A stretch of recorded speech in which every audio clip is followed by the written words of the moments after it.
Paid marketing এর যে ব্যাপারটা, প্রথমে আমরা যদি কোনো একটা পোস্ট বুস্ট করতে চাই, আমরা পেজ থেকে পোস্ট বুস্ট করব, ঠিক আছে? আগে হেলথ ভালো করতে হবে, পেজের লাইকটা বাড়াতে হবে, পেজের অনেকগুলো পোস্ট টোস্ট করা থাকবে, পেজের স্বাস্থ্য ভালো করতে হবে, সোজা কথা। হ্যাঁ, তো করার পরে আপনি এরকম একটা ইসে ল্যান্ড করবেন, এরকম একটা আপনার যেই ফেসবুক আইডিতে ল্যান্ড করবেন।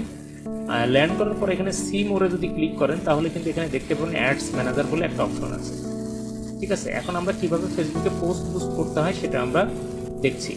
অ্যাডস ম্যানেজার, অ্যাডস ম্যানেজারে আপনি ক্লিক করবেন।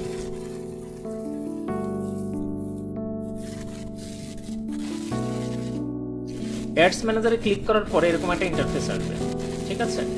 এখানে বলে রাখি, আপনার যেই অ্যাডস ম্যানেজারটা আছে সেই অ্যাডস ম্যানেজারে পেমেন্ট মেথড অ্যাড করতে হবে। যে অ্যাড পেমেন্ট মেথড বলে একটা পপ আপ লেখা রয়েছে, দেখছেন? Add payment method. যদি এরকম পপ আপ না আসে, তাহলে আপনার এখানে ক্লিক করবেন। ক্লিক করার পরে এখানে পেমেন্ট মেথডের অপশন দিবেন। এখানে কোথায় যেন আছে পেমেন্ট মেথডের অপশন, ম্যানেজ বিলিং, এই যে বিলিং অ্যান্ড পেমেন্টস, এই যে বিলিং অ্যান্ড পেমেন্টস, ঠিক আছে? এখন কথা হলো ফ্যাক্টটা আসলে কি সেটা বলি। জিনিসটা হইল যে ফেসবুককে আপনি কিছু টাকা দিবেন, আর ফেসবুক কি করবে, ফেসবুক হলো তার যে অনেক অডিয়েন্স আছে না, অনেক ইউজার আছে না, সেই ইউজারদের কাছে আপনার দেওয়া বিজ্ঞাপনটা তাদের চোখের সামনে বারবার নিয়ে আসবে।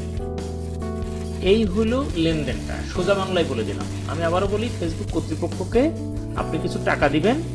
টাকা দিলে ফেসবুক করবে কি, আপনি যে বিজ্ঞাপনটা ক্রিয়েট করবেন সেই বিজ্ঞাপনে টোটাল ইন্টারফেসটা সেই ক্লায়েন্টের চোখের সামনে বারবার নিয়ে আসবে। তাহলে তার লাভ হয়ে গেল। আর আপনার যে লাভ সেটা হলো যে আপনার বিজ্ঞাপন যেহেতু মানুষের চোখের সামনে নিয়ে আসবে, যারা দেখবে, যদি 100 জন দেখে তার ভিতরে একজন কিনবে, তাতে আপনার লাভ হয়ে গেল। এই হলো ফ্যাক্ট। এখন কথা হলো, ফেসবুককে যে আপনি টাকা দিবেন, কেমনে টাকা দিবেন?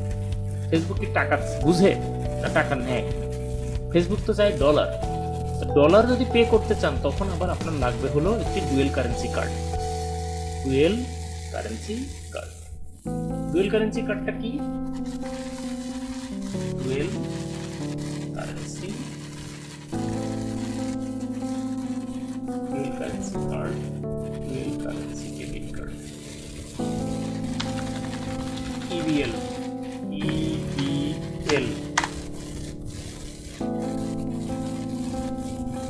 এই যে ইবিএল এর কার্ড, এই যে এরকম একটা কার্ড আপনার লাগবে, যে এই যে অ্যাকোয়া কার্ড বলে, নাম হলো অ্যাকোয়া কার্ড। এরকম আরো একাধিক ব্যাংকের কাজ করে এরকম একটা কার্ড আপনার লাগবে। এই কার্ড তো নিশ্চয়ই ম্যাক্সিমামের কাছে নাই, তাই না? তাহলে আপনি কিভাবে ফেসবুককে পে করবেন? প্রশ্ন হলো এইটা। এই কার্ডটা আপনার থাকতে হবে।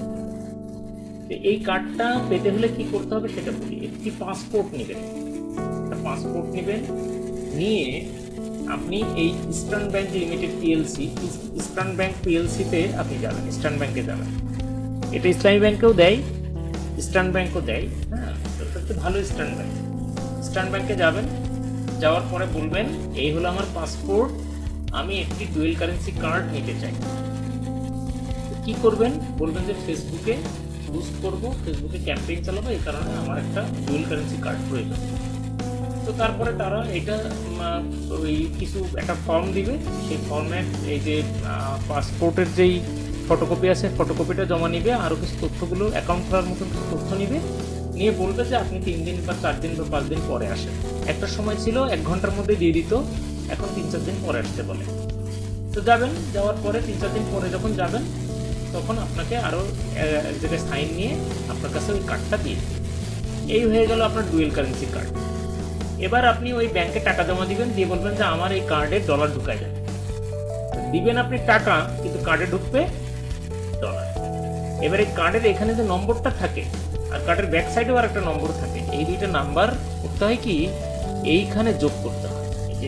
এই যে অ্যাড পেমেন্ট মেথড, এখানে ক্লিক করলে এখানে যোগ করার অপশন দেয়।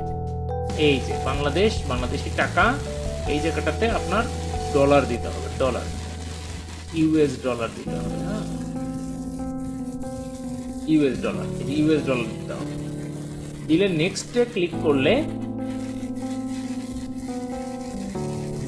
ক্লিক করলে যেটা দাঁড়াবে, এখানে হলো আপনার বিজনেসের কিছু গুরুত্বপূর্ণ তথ্য চাবে, মানে আপনার ওই কার্ডের তথ্য চাবে।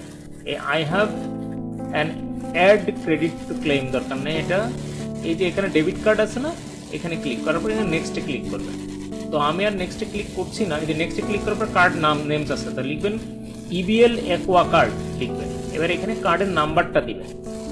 এখানে কার্ডের গায়ে লেখা থাকে একটা মাস বা ডেট লেখা থাকে, এই যে এখানে লেখা থাকে যে ভ্যালিড থ্রু লেখা আছে, এখানে একটা সংখ্যা থাকবে, এখানে একটা সংখ্যা থাকবে।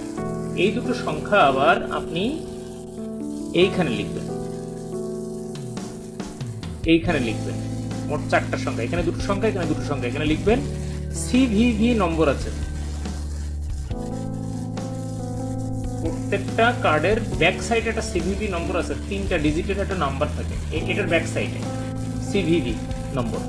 সেই নম্বরটা আপনার এইখানে যুক্ত করতে হবে, এইখানে যুক্ত করে সেভ দিয়ে দিলেই আপনার এই কার্ডের সাথে ফেসবুকের যোগসূত্র তৈরি হয়ে যাবে।